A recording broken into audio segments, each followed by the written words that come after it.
തൃണമൂൽ സ്ഥാനാർത്ഥിയായി PV അൻവറിന് മത്സരിക്കാനാവില്ല. ഒപ്പുകൾ കുറഞ്ഞതിനാൽ പത്രിക തള്ളി. സ്വതന്ത്രനായി മത്സരിക്കാം. സൂക്ഷ്മ പരിശോധനയ്ക്കിടെ പെരിന്തൽമണ്ണ RD ഓഫീസിൽ നാടകീയ രംഗങ്ങൾ. സ്വതന്ത്രനായി മത്സരിക്കാനുള്ള അൻവറിന്റെ തന്ത്രപരമായ നീക്കമെന്നും സൂചന.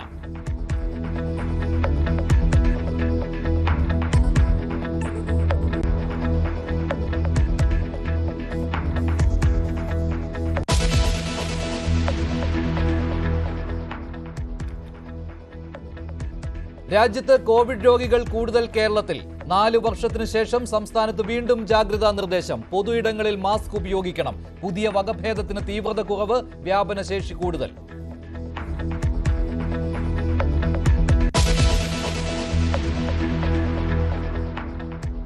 പോക്സോ കേസ് പ്രതിയായ വ്ളോഗർ പ്രവേശനോത്സവത്തിൽ മുഖ്യാതിഥി. തിരുവനന്തപുരം ഫോർട്ട് സ്കൂളിൽ മുകേഷ് M. നായരെ ക്ഷണിച്ചത് അന്വേഷിക്കണമെന്ന് വിദ്യാഭ്യാസ മന്ത്രി.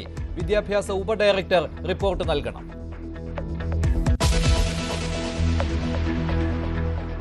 നിർമ്മാതാവ് സാന്ദ്ര തോമസിനെതിരെ മാനനഷ്ട കേസുമായി ഫെഫ്ക. പ്രൊഡക്ഷൻ എക്സിക്യൂട്ടീവുമാരെ മോശമായി ചിത്രീകരിച്ചെന്ന് പരാതി. പറഞ്ഞതിൽ നിന്ന് ഒരടി പിന്നോട്ടില്ലെന്ന് സാന്ദ്ര.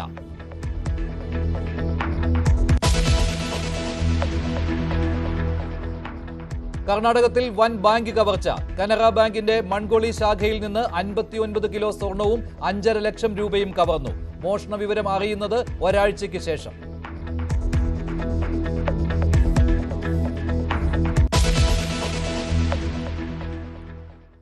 നിലമ്പൂരിൽ PV അൻവർ നൽകിയ 2 പത്രികകളിൽ 1 തള്ളിയിരിക്കുകയാണ്. സ്വതന്ത്രനായി PV അൻവറിന് മത്സരിക്കാം. എന്നാൽ തൃണമൂൽ കോൺഗ്രസിന്റെ പേരിൽ നൽകിയിരിക്കുന്ന പത്രികയാണ് മാറ്റിവെച്ചിരിക്കുന്നത്. ഈ പത്രികയിൽ ഇപ്പോൾ സംസ്ഥാന തെരഞ്ഞെടുപ്പ് കമ്മീഷൻ കേന്ദ്ര തെരഞ്ഞെടുപ്പ് കമ്മീഷന്റെ അഭിപ്രായം ചോദിച്ചിരിക്കുകയാണ്. സംസ്ഥാന പാർട്ടിയായ തൃണമൂൽ കോൺഗ്രസിന്റെ പേരിൽ എങ്ങനെ മറ്റൊരു സംസ്ഥാനത്ത് മത്സരിക്കാൻ കഴിയും എന്ന നിയമ തടസ്സത്തിന്റെ പേരിലാണ് ഇപ്പോൾ PV അൻവറിന്റെ ഒരു സെറ്റ് പത്രിക തള്ളിയിരിക്കുന്നത്.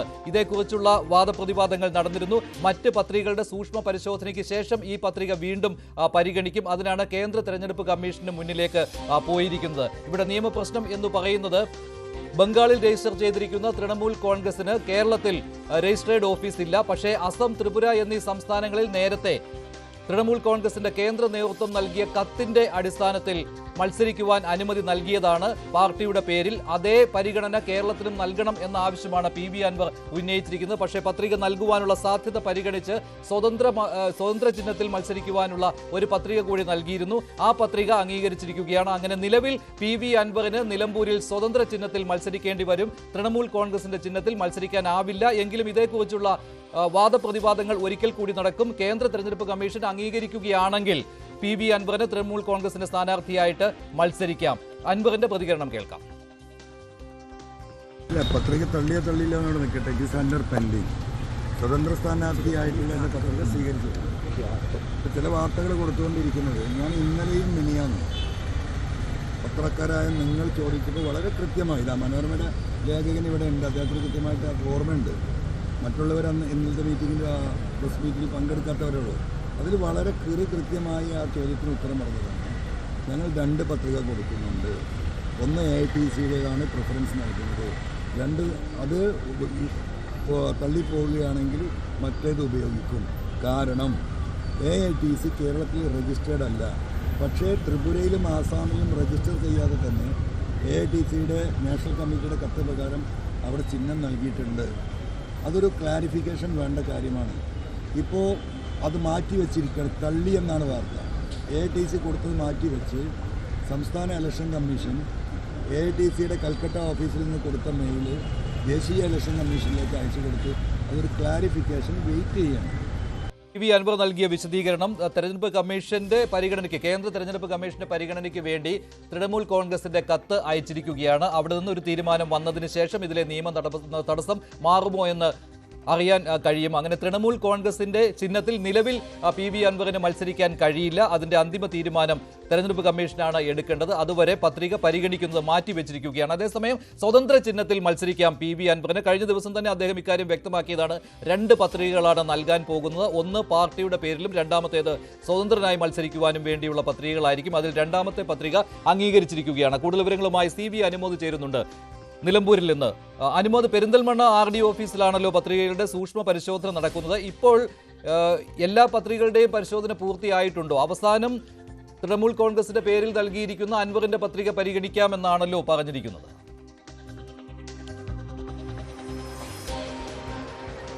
മഞ്ജുഷ, സൂക്ഷ്മ പരിശോധന ഇപ്പോഴും പുരോഗമിച്ചുകൊണ്ടിരിക്കുകയാണ്. അല്പസമയം കൂടി എടുക്കും എന്നാണ് നമുക്ക് അവിടെ നിന്ന് മനസ്സിലാക്കാൻ കഴിയുന്ന കാര്യം. അൻവറിന്റെ പത്രിക സ്വതന്ത്ര സ്ഥാനാർത്ഥി എന്ന നിലയിൽ അൻവർ നൽകിയ പത്രിക സ്വീകരിച്ചിട്ടുണ്ട്. തൃണമൂൽ സ്ഥാനാർത്ഥി എന്ന നിലയിൽ അൻവർ നൽകിയ പത്രിക മാറ്റിവെച്ചിരിക്കുകയാണ്. അത് നേരത്തെ മഞ്ജുഷ സൂചിപ്പിച്ചതുപോലെ തന്നെ ഇതിൽ നിയമപരമായിട്ടുള്ള ചില വിശദീകരണങ്ങൾ ആവശ്യമുള്ളതുകൊണ്ട് അത് മാറ്റിവെച്ചിരിക്കുന്നു എന്നാണ് അറിയാൻ കഴിയുന്നത്. തൃണമൂൽ കോൺഗ്രസിന്റെ ചിഹ്നം ഇവിടെ നൽകാൻ കഴിയുമോ എന്ന കാര്യത്തിലും അതുപോലെ തന്നെ ഈ പത്രികയിൽ 10 പേരുടെ ഒപ്പ് ഇല്ലാത്ത സാഹചര്യത്തിലും അത് മാറ്റിവെച്ചിട്ടുണ്ട് എന്നാണ് നമുക്ക് അറിയാൻ കഴിയുന്നത്. അത് ഏകദേശം തള്ളി എന്ന തരത്തിൽ തന്നെയാണ് നമുക്ക് അനൗദ്യോഗികമായിട്ട് നമുക്ക് അറിയാൻ കഴിയുന്ന വിവരം. എന്നാണെങ്കിലും അൻവർ ഇത് മുൻകൂട്ടി കണ്ടിരുന്നു. നേരത്തെ തന്നെ 2 സെറ്റ് പത്രികകൾ അതുകൊണ്ട് തയ്യാറാക്കിയിരുന്നു. 2 സാധ്യതകൾ ഇതിലുണ്ട്. ഒന്ന്, അൻവറിന് സ്വതന്ത്ര ചിഹ്നത്തിൽ മത്സരിക്കുക എന്നതാണ് അദ്ദേഹത്തിൻ്റെ നിലമ്പൂരിലെ മത്സരത്തിൽ അദ്ദേഹം താല്പര്യപ്പെട്ടിരുന്നത്. അത് ഈ ഘട്ടത്തിൽ അതിലേക്ക് കാര്യങ്ങൾ എത്തുന്നു എന്ന് തന്നെ വേണം വിലയിരുത്തുവാൻ. അതോടൊപ്പം തന്നെ നേരത്തെ തന്നെ ഈ ഒരു തൃണമൂൽ കോൺഗ്രസിൻ്റെ ചിഹ്നവുമായി മത്സരിക്കുമ്പോൾ കേരളത്തിൽ അത്ര പരിചിതമില്ലാത്ത ചിഹ്നം അത് എത്രമാത്രം തനിക്ക് വോട്ട് നേടിത്തരുമെന്ന കാര്യത്തിൽ അൻവറിന് സംശയമുണ്ടായിരുന്നു. അൻവറിന് താല്പര്യം പഴയ ഓട്ടോറിക്ഷ ചിഹ്നം തന്നെയായിരുന്നു. പക്ഷേ ഓട്ടോറിക്ഷ ചിഹ്നം നിലവിൽ കേരള കോൺഗ്രസിന് നൽകിയ സാഹചര്യത്തിൽ അദ്ദേഹത്തിന് മറ്റൊരു സ്വതന്ത്ര ചിഹ്നം പരിഗണിക്കുക മാത്രമാണ് മുന്നിലുള്ള വഴി. അതുകൊണ്ട് തന്നെ തൃണമൂൽ കോൺഗ്രസിന്റെ ചിഹ്നം എന്നതിനോട് അൻവറിന് പൂർണ്ണ പ്രതിപത്തി ഉണ്ടായിരുന്നു എന്ന് പറയാനാകില്ല. ഇനിയൊരു പക്ഷേ ഈ തൃണമൂൽ കോൺഗ്രസിന്റെ ചിഹ്നം അനുവദിക്കാത്ത സാഹചര്യത്തിൽ അദ്ദേഹത്തിന് തൃണമൂൽ കോൺഗ്രസ് മത്സരിക്കാൻ അനുവാദം നൽകുമോ ഇല്ലയോ എന്ന കാര്യത്തിലും ഒരു അനിശ്ചിത സാങ്കേതിക പ്രശ്നങ്ങൾ അവിടെ നിലനിൽക്കുന്നുണ്ട്. അതോടൊപ്പം തന്നെ സ്വതന്ത്ര ചിഹ്നത്തിലാണ് മത്സരിക്കുന്നത് എങ്കിൽ വേണമെങ്കിൽ പിന്മാറുവാനുള്ള അവസരം പ്രയോജനപ്പെടുത്തുവാൻ PV അൻവറിന് കൂടുതൽ കഴിയും എന്ന കാര്യം കൂടിയുണ്ട്. തൃണമൂൽ സ്ഥാനാർത്ഥിയായി മത്സരിച്ചാൽ കേന്ദ്ര നേതൃത്വത്തിന്റെ അനുമതിയോടുകൂടി മാത്രമേ അങ്ങനെ ചെയ്യാൻ കഴിയുകയുള്ളൂ. അങ്ങനെയുള്ള പ്രശ്നങ്ങൾ നിലനിൽക്കുമ്പോഴാണ് ഇപ്പോൾ നാടകീയമായിട്ട് തന്നെ സൂക്ഷ്മ പരിശോധനയ്ക്കിടെ അൻവറിന്റെ ഒരു സെറ്റ് പത്രിക മാറ്റിവെച്ചിരിക്കുന്നത്. TG സജിത്ത്, മനഃപൂർവ്വം അൻവർ പത്രിക തള്ളിച്ചതാണ് എന്ന രീതിയിലുള്ള പ്രചാരണങ്ങളൊക്കെ ഉണ്ടല്ലോ. പക്ഷേ അൻവർ ആഗ്രഹിച്ചിരുന്നില്ല തൃണമൂൽ സ്ഥാനാർത്ഥിയായിട്ട് മത്സരിക്കാൻ. പക്ഷേ തൃണമൂലിൽ ഉള്ള സമയത്ത് അങ്ങനെ പറ്റുകയുള്ളൂ. കേന്ദ്ര നേതൃത്വത്തിന്റെ നിർദ്ദേശവുമുണ്ട്. കൊൽക്കത്തയിൽ നിന്നുള്ള നിർദ്ദേശം അങ്ങനെ നൽകിയിട്ടുള്ളതാണ്. പക്ഷേ ഇവിടെ പത്രികയിൽ വേണ്ടത്ര ഒപ്പില്ലാത്തതിനാലാണ് തള്ളിയത് എന്നാണെങ്കിൽ അൻവർ മനഃപൂർവ്വം തള്ളിച്ചതാണെന്ന് പറയാമായിരുന്നു. പക്ഷേ ഇത് പ്രതീക്ഷിച്ച കാര്യം തന്നെയല്ലേ? സംസ്ഥാന പാർട്ടിയാണ്, കൊൽക്കത്തയിൽ രജിസ്റ്റർ ചെയ്തതാണ്. അതുകൊണ്ട് കേരളത്തിൽ രജിസ്റ്റേർഡ് അല്ലാത്തതുകൊണ്ട് ഈ സാങ്കേതിക പ്രശ്നം നിലവിലുണ്ട് എന്നുള്ള കാര്യം നേരത്തെ തന്നെ അൻവർ പറഞ്ഞിട്ടുള്ളതാണല്ലോ. അതൊരു വലിയ രാഷ്ട്രീയ ആക്ഷേപമായ അൻവറിന് മുകളിലുണ്ട്. കാരണം ഈ ബോധപൂർവം തള്ളിച്ചതാണ് എന്ന തരത്തിൽ ആക്ഷേപം തീർച്ചയായും ഉയരുക തന്നെ ചെയ്യും. പക്ഷേ ഇപ്പോൾ പുറത്തു വരുന്ന കാരണങ്ങൾ സംസ്ഥാന പാർട്ടിയായ തൃണമൂലിന് കേരളത്തിൽ രജിസ്ട്രേഷൻ ഇല്ലാത്തതിനാൽ സ്വാഭാവികമായ ചില സാങ്കേതിക തടസ്സങ്ങൾ അതാണ് സംഭവിച്ചത് എന്നതാണ്. എന്നാൽ പത്രിക പൂർണ്ണമായി തള്ളിയിട്ടില്ല എന്ന അൻവറിൻ്റെ വിശദീകരണവും വരുന്നുണ്ട്. എന്തായാലും ഒരു കാര്യം വ്യക്തമാണ്, അൻവർ ആഗ്രഹിച്ചിരുന്നു ഇവിടെ സ്വതന്ത്ര സ്ഥാനാർത്ഥിയായി മത്സരിക്കണം എന്ന കാര്യം. കാരണം തൃണമൂൽ പാർട്ടിയുടെ ലേബൽ വരുന്നതിനേക്കാൾ സ്വതന്ത്ര ചിഹ്നത്തിൽ വരുന്നത് നേട്ടമുണ്ടാക്കുമെന്ന് അൻവർ കരുതി. മറ്റൊരു കാര്യം കൂടിയുള്ളത് അൻവറിൻ്റെ രാഷ്ട്രീയ സാധ്യതയാണ്. കാരണം ഇനിയും UDF-ഉമായി ചില ഒത്തുതീർപ്പ് വഴക്കങ്ങൾക്ക് സാധ്യതയുണ്ടെങ്കിൽ അത് സ്വതന്ത്ര ചിഹ്നത്തിലാണെങ്കിൽ മാത്രമേ സാധ്യമാവുകയുള്ളൂ. അതിനുള്ള ഒരു അവസരം കൂടിയാണ് മുന്നിലുള്ളത്. 2 ദിവസം കൂടിയുണ്ട് ഇനി നോമിനേഷൻ പിൻവലിക്കാൻ. ആവശ്യമുണ്ടെങ്കിൽ പിൻവലിക്കാൻ. സ്വാഭാവികമായി ഈ ദിവസത്തിനുള്ളിൽ ചില ഒത്തുതീർപ്പുകൾ നടക്കുമെന്ന് UDF കോൺഗ്രസ് കേന്ദ്രങ്ങൾ പങ്കുവയ്ക്കുന്ന സൂചനകളുണ്ട്. അതിന് അൻവർ വഴങ്ങുമോ ഒരു അവസരം സൃഷ്ടിക്കപ്പെടുകയാണ് സ്വാഭാവികമായും ചെയ്തിരിക്കുന്നത്. അതുകൊണ്ട് അത്തരം നീക്കങ്ങളും രാഷ്ട്രീയ ചർച്ചകളും എന്തായാലും അൻവർ ആഗ്രഹിക്കുന്ന ഒരു കാര്യം തന്നെയാണ്. തൃണമൂൽ കോൺഗ്രസിന്റെ ഔദ്യോഗിക സ്ഥാനാർത്ഥിയായിട്ട് പാർട്ടി ചിഹ്നത്തിൽ മത്സരിക്കുന്നതിനേക്കാൾ സ്വതന്ത്ര ചിഹ്നത്തിൽ സ്വതന്ത്രനായി മത്സരിക്കുക എന്നുള്ളതാണ് അൻവർ ആഗ്രഹിച്ചിരുന്നത്. കഴിഞ്ഞ ദിവസം അദ്ദേഹം 2 സെറ്റ് പത്രിക നൽകും എന്നുള്ള കാര്യം പറഞ്ഞതുമാണ്. അതുമാത്രമല്ല, പിന്മാറുവാനുള്ള ഒരു അവസരമോ UDF-ഉമായിട്ട് ഇനി ചർച്ചകളോ നടക്കണമെങ്കിൽ സ്വതന്ത്രനായിട്ട് മത്സരിക്കുന്നതാണ് നല്ലത്. എന്തായാലും നിലവിൽ അൻവറിന്റെ ഒരു സെറ്റ് പത്രിക പരിഗണിക്കുന്നത് മാറ്റിവെച്ചിരിക്കുകയാണ്. കേന്ദ്ര തെരഞ്ഞെടുപ്പ് കമ്മീഷനിൽ നിന്നും ഇതേക്കുറിച്ചുള്ള വിശദീകരണം വരേണ്ടതാണ്. അത് സംസ്ഥാനത്ത് രജിസ്ട്രേഡ് അല്ലാത്ത ഒരു പാർട്ടി ആയതിനാൽ കേന്ദ്ര നേതൃത്വത്തിന്റെ തൃണമൂൽ കോൺഗ്രസിന്റെ ഔദ്യോഗിക നേതൃത്വത്തിന്റെ ഒരു കത്ത് അൻവർ ഹാജരാക്കിയിട്ടുണ്ട് പത്രികയോടൊപ്പം. ആ കത്ത് പരിഗണിച്ച് അൻവറിനെ തൃണമൂൽ കോൺഗ്രസിന്റെ സ്ഥാനാർത്ഥിയായിട്ട് അംഗീകരിക്കണോ എന്നുള്ള കാര്യത്തിൽ ആ നിയമ തടസ്സത്തിന്റെ കാര്യത്തിലാണ് കേന്ദ്ര തെരഞ്ഞെടുപ്പ് കമ്മീഷനിൽ നിന്ന് ഒരു വിശദീകരണം സംസ്ഥാന തെരഞ്ഞെടുപ്പ് കമ്മീഷൻ ആവശ്യപ്പെട്ടിരിക്കുന്നത്. എന്തായാലും നിലമ്പൂരിൽ പ്രചാരണം തുടങ്ങിക്കഴിയുമ്പോൾ അൻവറിനെതിരെ വലിയ ആരോപണങ്ങൾ UDF കേന്ദ്രങ്ങൾ ഉന്നയിക്കുന്നില്ല എന്നതും രസകരമായ കാര്യമാണ്. പ്രതിപക്ഷ നേതാവിനെതിരെ രൂക്ഷമായ വിമർശനമാണ് അൻവർ ഉന്നയിച്ചിരിക്കുന്നത് എങ്കിൽ പോലും ഇപ്പോൾ പ്രചാരണ സമയത്ത് അത്തരത്തിലുള്ള ആക്ഷേപങ്ങൾ തിരിച്ച് അൻവറിനെതിരെ ഉന്നയിക്കുന്നില്ല UDF നേതാക്കൾ. തെരഞ്ഞെടുപ്പ് പ്രഖ്യാപിച്ച് 10 ദിവസം പിന്നിടുമ്പോഴും അൻവറിൽ ചുറ്റിത്തിരിയുകയാണ് നിലമ്പൂരിൽ UDF. ആദ്യം സ്ഥാനാർത്ഥിയെ പ്രഖ്യാപിച്ചത് ഒഴിച്ചു നിർത്തിയാൽ മറ്റു വിഷയങ്ങളിലേക്ക് പ്രചാരണം കേന്ദ്രീകരിക്കാൻ UDF-നായിട്ടില്ല. പ്രത്യേകിച്ച് സർക്കാരിനും മുഖ്യമന്ത്രി പിണറായി വിജയനുമെതിരെ. എന്നാൽ UDF പ്രചാരണത്തിന്റെ ഫോക്കസ് മാറ്റുന്നുവെന്ന് സൂചിപ്പിക്കുന്നതായിരുന്നു ഇന്നലെ നിലമ്പൂരിൽ നടന്ന തെരഞ്ഞെടുപ്പ് കൺവെൻഷൻ. അൻവറിന്റെ പേര് ഒരിടത്തും പരാമർശിക്കാതിരുന്ന AICC ജനറൽ സെക്രട്ടറി KC വേണുഗോപാലിന്റെ മുഖ്യ വിമർശനം മുഖ്യമന്ത്രിക്കെതിരെയായിരുന്നു. ലക്ഷ്യം പോര് LDFും UDFും തമ്മിലാക്കി നിലനിർത്തുക, അൻവർ ഒരു ഘടകമേ അല്ലെന്ന പ്രതീതി ഉണ്ടാക്കുക. ഐക്യജനാധിപത്യ മുന്നണിയും അതുപോലെ LDFും തമ്മിലുള്ള പോരാട്ടമാണ് ഇവിടെ നടക്കുന്നത്. ഈ പോരാട്ടത്തിൽ വഴിതിരിച്ചുവിടാൻ ആരെങ്കിലുമൊക്കെ ശ്രമിക്കുന്നുണ്ടെങ്കിൽ അവരോട് എനിക്ക് പറയാനുള്ളത് അതൊന്നുമല്ല.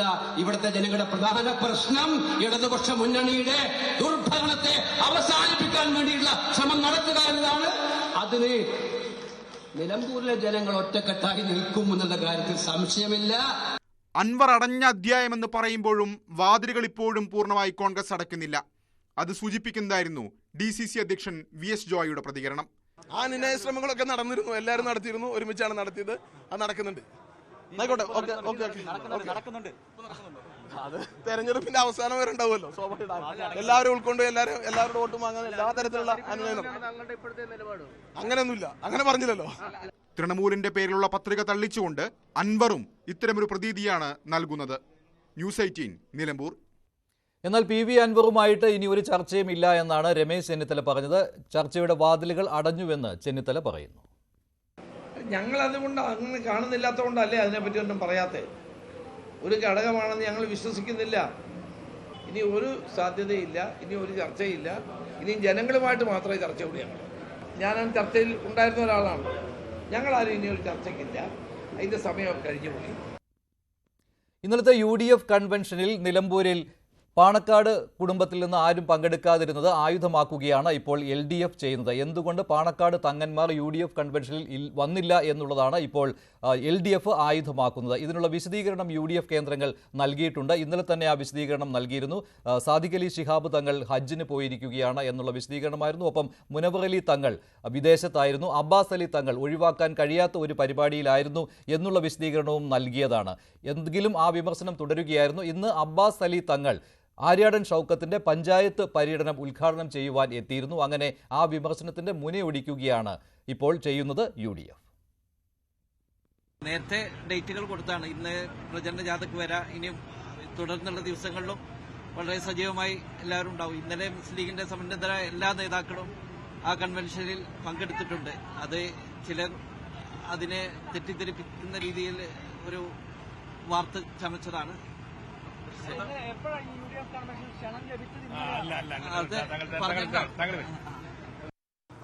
ഇല്ല, അബ്ബാസ് അലി തങ്ങൾ മുൻകൂട്ടി ഏറ്റ പരിപാടികളുടെ ഭാഗമായിട്ടാണ് അദ്ദേഹം പോയിട്ടുള്ളത്.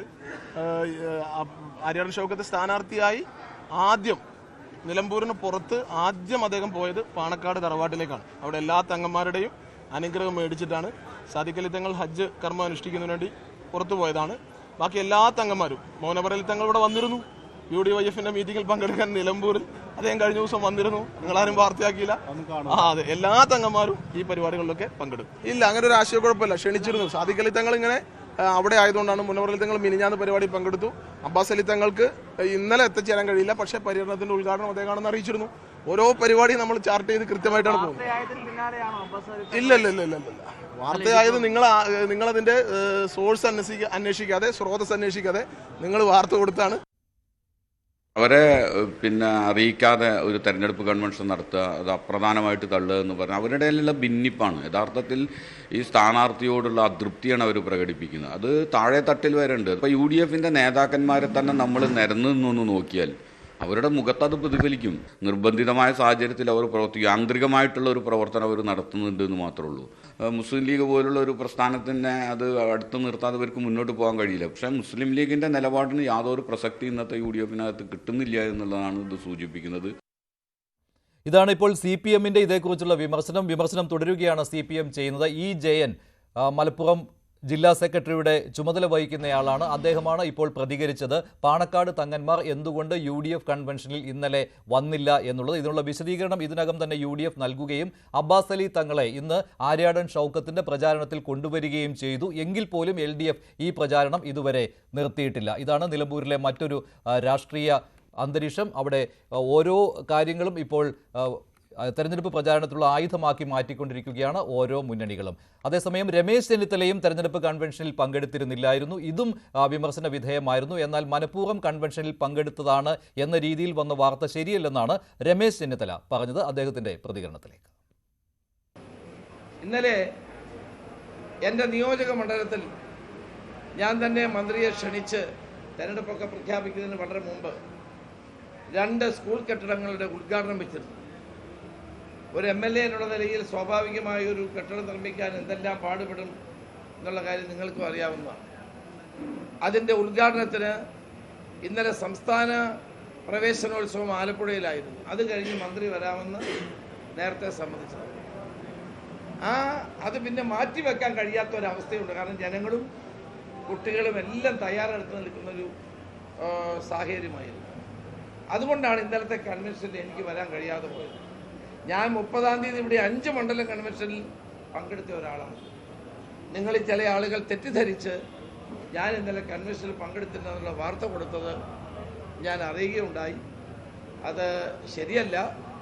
അത് ഇങ്ങനെ ഒരു സാഹചര്യം ഉള്ളത് കൊണ്ടാണ്, എൻ്റെ മണ്ഡലത്തിലെ ഒഴിച്ചുകൂടാനാവാത്ത ആ കെട്ടിടങ്ങളുടെ ഉദ്ഘാടനം ഉള്ളത് കൊണ്ടാണ് എനിക്ക് അത് മാറ്റിവെക്കേണ്ടി ഇന്നലെ വരാൻ കഴിയാതെ പോയത്. UDFിൽ ഭിന്നതയാണ്, അത് ഇന്നലത്തെ കൺവെൻഷനിൽ പ്രതിഫലിച്ചു എന്ന രീതിയിലുള്ള പ്രചാരണത്തിനാണ് ഇപ്പോൾ രമേശ് ചെന്നിത്തല മറുപടി നൽകിയത്. MS അനീഷ് കുമാർ ചേരുകയാണ് നിലമ്പൂരിൽ നിന്ന് മറ്റു വിവരങ്ങളുമായി. അനീഷ്, ഇന്നലെ തന്നെ UDF ഇക്കാര്യത്തിൽ വിശദീകരണം നൽകിയതാണ്. മുസ്ലിം ലീഗും ഇക്കാര്യത്തിൽ അഭിപ്രായം പറഞ്ഞിരുന്നു. അതുമാത്രമല്ല, UDF കൺവെൻഷനിൽ വെച്ച് തന്നെ PK കുഞ്ഞാലിക്കുട്ടി പറഞ്ഞതാണല്ലോ, സാദിഖ് അലി ശിഹാബ് തങ്ങൾ കൺവെൻഷന്റെ കാര്യം വിളിച്ചു ചോദിക്കുന്നുണ്ടായിരുന്നു, ഹജ്ജിന് പോയിരിക്കുകയാണ് അദ്ദേഹം എന്ന്. എന്നിട്ടും ഇക്കാര്യം ആയുധമാക്കുകയാണല്ലോ LDF. പക്ഷേ ആ വിമർശനത്തിന്റെ മുനയൊടിച്ചിരിക്കുകയല്ലേ ഇപ്പോൾ അബ്ബാസ് അലി തങ്ങൾ ഇന്ന് വരികയും ചെയ്തു.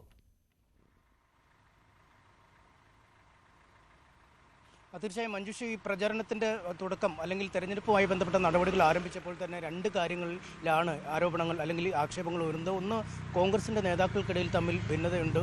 ഒപ്പം മുസ്ലിം ലീഗുമായി കോൺഗ്രസിന് ഭിന്നതകളുണ്ട്. പ്രത്യേകിച്ചും ഈ അൻവറിൻ്റെ മുന്നണി പ്രവേശനവുമായി ബന്ധപ്പെട്ട വിഷയം വഷളാക്കി എന്നൊക്കെ ചൂണ്ടിക്കാട്ടി അത്തരം ചർച്ചകളൊക്കെ അന്തരീക്ഷത്തിൽ നിൽക്കുന്നതിനിടെയാണ് ഈ പാണക്കാട് കുടുംബത്തിൽ നിന്നുള്ള ആരും കൺവെൻഷനിൽ പങ്കെടുക്കാതിരുന്നത്. ഒപ്പം കെ സുധാകരനും രമേശ് ചെന്നിത്തലയുടെയും അഭാവം വലിയ ഒരു ചർച്ചയായി മാറുകയും ചെയ്തു. ഇക്കാര്യത്തിൽ ഇന്നലെ തന്നെ മുസ്ലിം ലീഗ് നേതാക്കൾ വിശദീകരണം നൽകിയിരുന്നു. കാരണം മക്കയിലാണ് ഇപ്പോൾ ഉള്ളത് സാദിഖ് അലി ശിഹാബ് തങ്ങൾ. ഒപ്പം മറ്റുള്ളവർക്ക് ചില അസൗകര്യങ്ങളുണ്ടായിരുന്നു. ഒപ്പം ഈ തങ്ങൾ കുടുംബത്തിൽപ്പെട്ട പാണക്കാട് കുടുംബത്തിൽപ്പെട്ട ആളുകൾ ഇന്ന് ഈ പോത്തുകലിൽ നടന്ന പരിപാടിയിൽ പങ്കെടുക്കുമെന്ന് അറിയിക്കുകയും ചെയ്തിരുന്നു. എന്തായാലും ഇന്ന് രാവിലെ തന്നെ ഇത്തരത്തിൽ ചടങ്ങിൽ പങ്കെടുത്ത് ഈ പര്യടനം ഉദ്ഘാടനം ചെയ്യുകയും ചെയ്തിരിക്കുന്നു.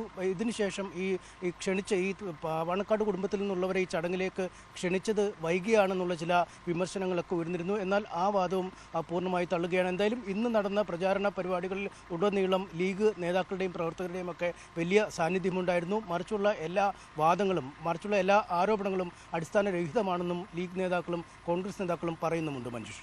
ശരി, MS അനീഷ് കുമാറാണ് വിവരങ്ങൾ നൽകിയത്. നിലമ്പൂരിൽ പ്രചാരണം കൊഴുക്കുകയാണ്. അതേസമയത്താണ് PV അൻവറിന്റെ ഒരു സെറ്റ് നാമനിർദ്ദേശ പത്രിക പരിഗണിക്കുന്നത് മാറ്റിവെച്ചിരിക്കുന്നത്. നിലവിൽ സ്വതന്ത്രനായിട്ട് മത്സരിക്കുവാനേ PV അൻവറിന് കഴിയുകയുള്ളൂ. ബാക്കി കാര്യം സൂക്ഷ്മ പരിശോധനയ്ക്ക് ശേഷം പത്രിക സ്വീകരിക്കാൻ തീരുമാനിച്ചെങ്കിൽ മാത്രമേ തൃണമൂൽ സ്ഥാനാർത്ഥിയായിട്ട് മത്സരിക്കാൻ കഴിയുകയുള്ളൂ. നിലവിൽ സ്വതന്ത്രനായിട്ട് മത്സരിക്കേണ്ടി വരും PV അൻവറിന്. അല്പസമയത്തിന് ശേഷം ഇക്കാര്യത്തിൽ ഒരു കൃത്യമായ വിവരം തെരഞ്ഞെടുപ്പ് കമ്മീഷനിൽ നിന്ന് കിട്ടും.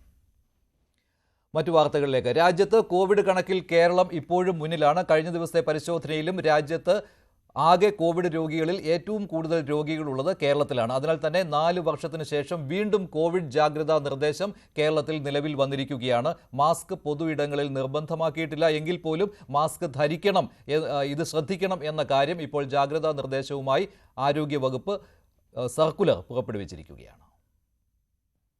4 വർഷത്തിനു ശേഷമാണ് സംസ്ഥാനത്ത് ആരോഗ്യവകുപ്പ് കോവിഡ് ജാഗ്രതാ നിർദ്ദേശം നൽകുന്നത്. രാജ്യത്ത് ഏറ്റവും കൂടുതൽ കോവിഡ് കേസുകൾ റിപ്പോർട്ട് ചെയ്യുന്ന സംസ്ഥാനമായി കേരളം മാറിയതിനു പിന്നാലെയാണ് നടപടി. വിദേശ രാജ്യങ്ങളിൽ റിപ്പോർട്ട് ചെയ്ത ഒമിക്രോൺ JN1 LF7 വകഭേദമാണ് കേരളത്തിലും കണ്ടെത്തിയത്. തീവ്രത കുറവെങ്കിലും വ്യാപനശേഷി കൂടുതലാണെന്ന് ആരോഗ്യ വിദഗ്ധർ പറയുന്നു.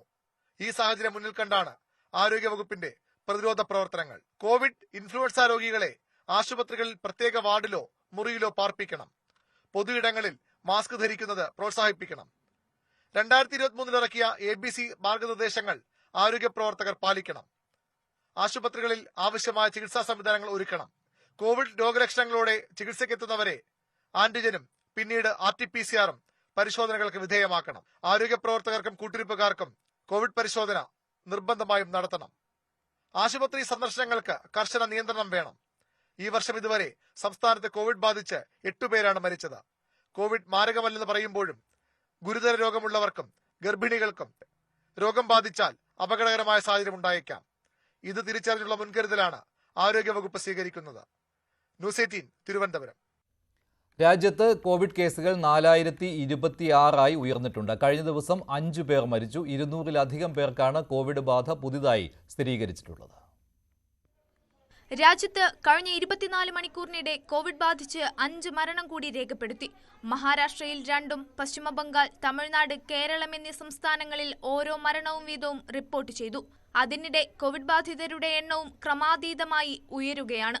കഴിഞ്ഞ 24 മണിക്കൂറിനിടെ രാജ്യത്തുടനീളം 205 കേസുകൾ റിപ്പോർട്ട് ചെയ്തു. ഇതിൽ ഗുജറാത്തിലും കർണാടകയിലുമാണ് കൂടുതൽ കേസുകൾ റിപ്പോർട്ട് ചെയ്തത്. മഹാരാഷ്ട്രയിലും ഡൽഹിയിലുമാണ് കേരളം കഴിഞ്ഞാൽ ഏറ്റവും കൂടുതൽ ആക്റ്റീവ് കേസുകൾ ഉള്ളത്.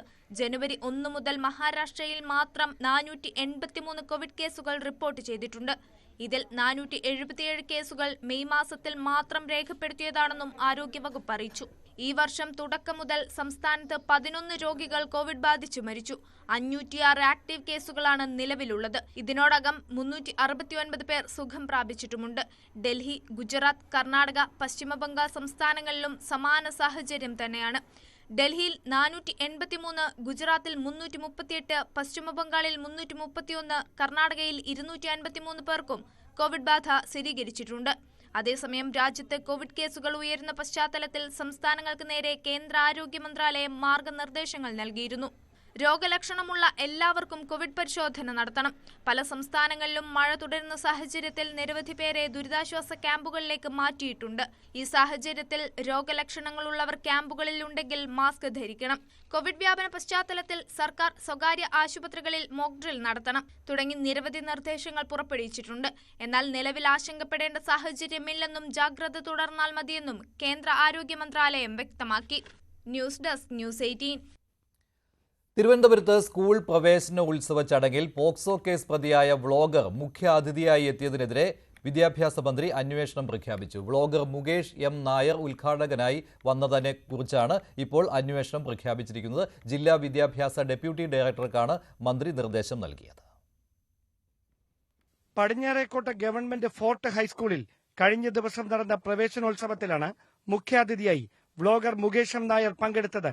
SSLC പരീക്ഷയിൽ മികച്ച വിജയം നേടിയ വിദ്യാർത്ഥികൾക്ക് മെമന്റോ സമ്മാനിച്ചതിന് പുറമെ പ്രസംഗം നടത്തി വിദ്യാർത്ഥികൾക്കൊപ്പം നിന്ന് ഫോട്ടോ എടുത്ത ശേഷമാണ് മുകേഷ് മടങ്ങിയത്.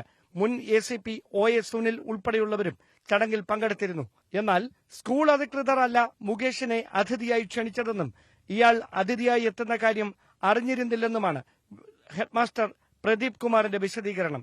ഇങ്ങനെ ഒരു വ്യക്തി നമുക്ക് സ്കൂളിൽ വരുമെന്ന് നമുക്കറിയില്ലായിരുന്നു. അപ്പോൾ അത് കണക്ട് ചെയ്ത് കൊണ്ടുവന്നത് JCI റോയൽ സിറ്റി അതിന്റെ അധികൃതരാണ് കൊണ്ടുവന്നത്. ഇതാണ് വാസ്തവം. ഞങ്ങളുമായിട്ട് യാതൊരു ബന്ധവും ഇല്ല. സ്കൂളുമായിട്ട് യാതൊരു ബന്ധവും ഈ പറയുന്ന വ്യക്തിക്ക് ഇല്ല. ഞങ്ങൾക്ക് ആ കൂടെ ബന്ധമുള്ള ഈ സ്ഥിരമായിട്ട് നമുക്ക് കുട്ടികൾക്ക് പഠനോപകരണങ്ങൾ നൽകിക്കൊണ്ടിരിക്കുന്ന JCI റോയൽ സിറ്റിയുമായിട്ട് മാത്രമേ ഉള്ളൂ. ഞങ്ങൾ ഒരു ഫോട്ടോവും വെച്ചടിച്ചിട്ടില്ല. ഞങ്ങൾ സർക്കാർ തന്ന ആ ബാനർ മാത്രമേ നമ്മൾ യൂസ് ചെയ്തിട്ടുള്ളൂ. ഈ വരുന്ന വ്യക്തി ഈ പറയുന്ന വ്യക്തി മുകേഷ് അദ്ദേഹത്തിനെ കുറിച്ചൊന്നും നമുക്ക് യാതൊരു ധാരണയും നമുക്കില്ല. സെലിബ്രിറ്റി ഗസ്റ്റ് വന്നേക്കുമെന്ന് മാത്രമാണ് പഠനോപകരണങ്ങൾ സ്പോൺസർ ചെയ്ത സന്നദ്ധ സംഘടന അറിയിച്ചതെന്നും മുകേഷിനെതിരെ കേസ് നിലനിൽക്കുന്ന കാര്യം അറിഞ്ഞിരുന്നില്ലെന്നും അധികൃതർ പറയുന്നു. സംഭവത്തിൽ അന്വേഷണം തുടങ്ങിയ ജില്ലാ വിദ്യാഭ്യാസ ഡെപ്യൂട്ടി ഡയറക്ടർ മന്ത്രി V. ശിവൻകുട്ടിക്ക് ഉടൻ റിപ്പോർട്ട് സമർപ്പിക്കും. പ്രായപൂർത്തിയാകാത്ത പെൺകുട്ടിയെ അർദ്ധനഗ്നയായി അഭിനയിപ്പിക്കാൻ നിർബന്ധിച്ചു എന്നതുൾപ്പെടെയുള്ള പരാതിയുടെ അടിസ്ഥാനത്തിലാണ് Kovalam police POCSO case register ചെയ്തിരിക്കുന്നത്. അതേസമയം തനിക്കെതിരെ ഉയർന്നത് അടിസ്ഥാനരഹിതമായ ആരോപണമാണെന്നും കോടതി തനിക്ക് മുൻകൂർ ജാമ്യം അനുവദിച്ചത് ഈ പശ്ചാത്തലത്തിലാണെന്നുമാണ് മുകേഷ് M. നായരുടെ നിലപാട്. ന്യൂസ് 18 തിരുവനന്തപുരം. നിർമ്മാതാവ് സാന്ദ്ര തോമസിനെതിരെ നിയമ നടപടിയുമായി ഫെഫ്ക പ്രൊഡക്ഷൻ കൺട്രോളർമാരെ മോശമായി ചിത്രീകരിച്ചുവെന്ന് ചൂണ്ടിക്കാട്ടി മാനനഷ്ട കേസ് നൽകി. അതേസമയം പറഞ്ഞതിൽ ഉറച്ചു നിൽക്കുന്നുവെന്നും നിയമപരമായി നേരിടുമെന്നുമാണ് സാന്ദ്ര തോമസ് പറഞ്ഞത്. ഫെഫ്ക പ്രൊഡക്ഷൻ എക്സിക്യൂട്ടീവ് യൂണിയനാണ് സാന്ദ്രയ്ക്കെതിരെ നിയമ നടപടി സ്വീകരിച്ചത്. 50 ലക്ഷം രൂപ നഷ്ടപരിഹാരം നൽകണമെന്നാണ് ആവശ്യം. ഓൺലൈൻ ചാനലിന് നൽകിയ അഭിമുഖത്തിൽ പ്രൊഡക്ഷൻ കൺട്രോളർമാരെ അടച്ചാക്ഷേപിച്ചെന്നാണ് പരാതി. അതേസമയം നിലപാടിൽ ഉറച്ചു നിൽക്കുകയാണെന്നും പറഞ്ഞതിൽ നിന്നും ഒരടി പിന്നോട്ടില്ലെന്നും കേസിനെ നിയമപരമായി നേരിടുമെന്നും സാന്ദ്ര തോമസ് ഫേസ്ബുക്കിൽ കുറിച്ചു. വാർത്താ മാധ്യമങ്ങളിലൂടെയുള്ള അറിവുകൾക്കപ്പുറം നിയമ സംവിധാനങ്ങളിൽ നിന്നും ഔദ്യോഗികമായ അറിയിപ്പും കിട്ടിയിട്ടില്ല. കിട്ടുന്ന മുറയ്ക്ക് ഉചിതമായ നിയമ നടപടികൾ സ്വീകരിക്കുമെന്നും സാന്ദ്ര തോമസ്. പ്രൊഡക്ഷൻ കൺട്രോളർമാർ എന്ന തസ്തികയുടെ പേര് മാറ്റി ആർട്ടിസ്റ്റ് മാനേജേഴ്സ് എന്നാക്കണമെന്നായിരുന്നു സാന്ദ്ര അഭിമുഖത്തിൽ പറഞ്ഞത്. തന്റെ കൂടെ പ്രവർത്തിച്ച പല പ്രൊഡക്ഷൻ കൺട്രോളർമാരോട് താൻ മനസ്സിലാവാത്ത രീതിയിൽ മോഷ്ടിച്ചോളൂ എന്ന് പറഞ്ഞിട്ടുണ്ട്. ഫെഫ്ക വാളെടുക്കുന്നത് കൊണ്ടാണ് പ്രൊഡക്ഷൻ കൺട്രോളർമാരെ ഒഴിവാക്കാത്തതെന്ന സാന്ദ്രയുടെ പരാമർശമാണ് നടപടിക്ക് കാരണം. ന്യൂസ് 18 കൊച്ചി. കേസൊതുക്കാൻ ED ഉദ്യോഗസ്ഥൻ 2 കോടി രൂപ കോഴയെ ആവശ്യപ്പെട്ടു എന്നുള്ള കേസിൽ നിർണായകമായ കണ്ടെത്തലുമായി വിജിലൻസ്. പ്രതികൾ പണം കൈമാറാൻ പരാതിക്കാരന് നൽകിയ മുംബൈയിലെ സ്ഥാപനം തട്ടിപ്പ് കമ്പനിയാണെന്നാണ് വിജിലൻസ് കണ്ടെത്തിയത്. കോടിക്കണക്കിന് രൂപയുടെ ഇടപാട് ഈ അക്കൗണ്ടിൽ നടന്നതായും വിലയിരുത്തലുണ്ട്. എൻഫോഴ്സ്മെന്റ് ഡയറക്ടറേറ്റിലെ അസിസ്റ്റന്റ് ഡയറക്ടർ ശേഖർ കുമാർ 1-ാം പ്രതിയായ കോഴക്കേസിൽ വിജിലൻസ് അന്വേഷണം നിർണായക വഴിത്തിരിവിലാണ്. പ്രതികൾ പണം കൈമാറാനായി നൽകിയ മുംബൈയിലെ കമ്പനി വിലാസം വിജിലൻസ് നടത്തിയ പരിശോധനയിൽ വ്യാജമാണെന്ന് കണ്ടെത്തി. കമ്പനിയുടെ ഉടമകളെന്ന് പ്രതികൾ പറഞ്ഞ ഒരാളെ ചോദ്യം ചെയ്തു. എന്നാൽ കമ്പനിയെക്കുറിച്ച് അറിയില്ലെന്നാണ് ഇയാൾ പറഞ്ഞത്. അതേസമയം അക്കൗണ്ട് ഉപയോഗിച്ചിട്ടുണ്ട്. ഷെൽ കമ്പനിയാണെന്ന് സ്ഥിരീകരിച്ചതായും വിശദമായ തുടർ പരിശോധനയിലേക്ക് കടന്നതായും വിജിലൻസ് SP S ശശിധരൻ പറഞ്ഞു. അല്ല, അതൊരു ചെറിയ സ്ഥാപനമാണ്. ഞങ്ങൾ അന്വേഷിക്കട്ടെ, അത് അന്വേഷിച്ച് വരികയാണ്. അന്വേഷിക്കട്ടെ. അത് പിന്നെ അവിടെ ഞങ്ങൾ അന്വേഷിച്ചിട്ടുണ്ടായിരുന്നു. അവിടെ അതൊരു ഷെൽ കമ്പനിയാണ്, ഒരു ചെറിയൊരു റൂം കമ്പനിയാണ്. ഞങ്ങൾ അന്വേഷിക്കട്ടെ, ബാക്കി വാങ്ങാൻ അന്വേഷിക്കാനുണ്ട്. 50,000 രൂപയാണ് പരാതിക്കാരനായ അനീഷ് ബാബു മുംബൈ ആസ്ഥാനമായി പ്രവർത്തിക്കുന്ന ബോറ കമ്മോഡിറ്റീസിലേക്ക് കൈമാറിയത്. കോടിക്കണക്കിന് രൂപയുടെ ഇടപാട് അക്കൗണ്ടിൽ നടന്നതായാണ് വിലയിരുത്തൽ. ഒരാഴ്ച മുൻപാണ് വിജിലൻസ് മുംബൈയിലെത്തി പരിശോധന നടത്തിയത്. അതേസമയം കേസിലെ 1-ാം പ്രതിയായ ED ഉദ്യോഗസ്ഥൻ ശേഖർ കുമാറിന്റെ മുൻകൂർ ജാമ്യാപേക്ഷയിൽ അറസ്റ്റ് തടഞ്ഞുകൊണ്ടുള്ള ഹൈക്കോടതി ഉത്തരവ് ജൂൺ 11 വരെ നീട്ടിയിട്ടുണ്ട്. ന്യൂസ് 18 കൊച്ചി. കർണാടകത്തിൽ 52 കോടി രൂപയുടെ സ്വർണം കൊള്ളയടിച്ചു. വിജയപുരയിലെ കനറ ബാങ്കിന്റെ മണഗുളി ബ്രാഞ്ചിലാണ് കൊള്ള നടന്നത്. രാജ്യത്ത് നടന്ന ഏറ്റവും വലിയ കൊള്ളയാണിത്. സംഭവം ഒരാഴ്ച മുമ്പ് നടന്നതായാണ് സൂചന. പ്രതികളെ പിടികൂടാൻ ഇതുവരെ പോലീസിന് കഴിഞ്ഞിട്ടില്ല. പുതിയ അന്വേഷണ സംഘം രൂപീകരിച്ചിട്ടുണ്ട്. കന്നഡ ഭാഷയെ അപമാനിച്ചുവെന്ന കേസിൽ നടൻ കമൽ ഹാസൻ നിരുപാധികം മാപ്പ് പറയണമെന്ന് കർണാടക ഹൈക്കോടതി. മാപ്പ് പരസ്യമാക്കിയാൽ മാത്രം സിനിമയുടെ റിലീസിന് സുരക്ഷ നൽകണമെന്ന ആവശ്യം പരിഗണിക്കാമെന്നും കോടതി വ്യക്തമാക്കി. ജസ്റ്റിസ് നാഗപ്രസന്ന അധ്യക്ഷനായ ബെഞ്ചിന്റേതാണ് ഉത്തരവ്. എല്ലാം ഒരു കുടുംബമാണെന്ന സന്ദേശമാണ് താൻ നൽകിയതെന്ന നിലപാട് കമൽ ഹാസൻ ആവർത്തിച്ചു. തന്റെ പരാമർശം തെറ്റിദ്ധരിക്കപ്പെട്ടതിൽ ഖേദമുണ്ടെന്നും കർണാടക ഫിലിം ചേംബറിന് താരം മറുപടി നൽകിയിട്ടുണ്ട്. പ്രണയാഭ്യർത്ഥന നിരസിച്ചതിന് പൊള്ളാച്ചിയിൽ മലയാളി പെൺകുട്ടിയെ യുവാവ് കുത്തിക്കൊന്നു. പൊന്മുത്തു നഗറിൽ താമസിക്കുന്ന മലയാളി കുടുംബത്തിലെ പെൺകുട്ടി അശ്വികയാണ് കൊല്ലപ്പെട്ടത്. സംഭവത്തിൽ ഉദുമൽപേട്ട അണ്ണാനഗർ സ്വദേശി പ്രവീൺ കുമാറിനെ അറസ്റ്റ് ചെയ്തു. കോയമ്പത്തൂരിലെ സ്വകാര്യ കോളേജിലെ 2-ാം വർഷ BSc കമ്പ്യൂട്ടർ സയൻസ് വിദ്യാർത്ഥിയാണ് കൊല്ലപ്പെട്ട അശ്വിക. മാതാപിതാക്കൾ ജോലിക്ക് പോയ സമയത്ത് പെൺകുട്ടി വീട്ടിൽ തനിച്ചെന്ന് മനസ്സിലാക്കിയ പ്രതി വീട്ടിൽ അതിക്രമിച്ചു കയറി കുത്തിക്കൊലപ്പെടുത്തുകയായിരുന്നു. പെൺകുട്ടിയുടെ കഴുത്തിനും നെഞ്ചിനും ഉൾപ്പെടെ ഗുരുതരമായി പരിക്കേറ്റു. നിലവിളി കേട്ട് അയൽവാസികൾ ഓടിയെത്തി ആശുപത്രിയിലെത്തിച്ചെങ്കിലും ജീവൻ നഷ്ടമായി. സംഭവത്തിൽ ഉദുമൽപേട്ട അണ്ണാനഗർ സ്വദേശി പ്രവീൺ കുമാറിനെ അറസ്റ്റ് ചെയ്തു. സ്വകാര്യ പണമിടപാട് സ്ഥാപനത്തിലെ ജീവനക്കാരനാണ് പ്രവീൺ. പെൺകുട്ടിയുടെ വീടിന് സമീപം 5 വർഷത്തോളം പ്രവീണും കുടുംബവും താമസിച്ചിരുന്നു. തുടർന്ന് നിരന്തരം ഫോണിൽ വിളിച്ച് പ്രണയാഭ്യർത്ഥന നടത്തിയെങ്കിലും ഇത് നിരസിച്ചതാണ് കൊലപാതകത്തിന് കാരണം. News desk news 18. IPL 18-ാം സീസണിന്റെ ഫൈനൽ ഇന്ന്. 4-ാം ഫൈനൽ കളിക്കുന്ന റോയൽ ചലഞ്ചേഴ്സ് ബാംഗ്ലൂരും 2-ാം IPL ഫൈനൽ കളിക്കുന്ന കിങ്സ് 11 പഞ്ചാബുമാണ് കന്നി കിരീടം തേടിയിറങ്ങുന്നത്. അഹമ്മദാബാദിൽ മഴ ഭീഷണിയുണ്ട്. എന്നാൽ ഫൈനലിന് റിസർവ് ദിനവും ഉണ്ട്. ഇന്ന് രാത്രി 7:30-ക്കാണ് ഫൈനൽ.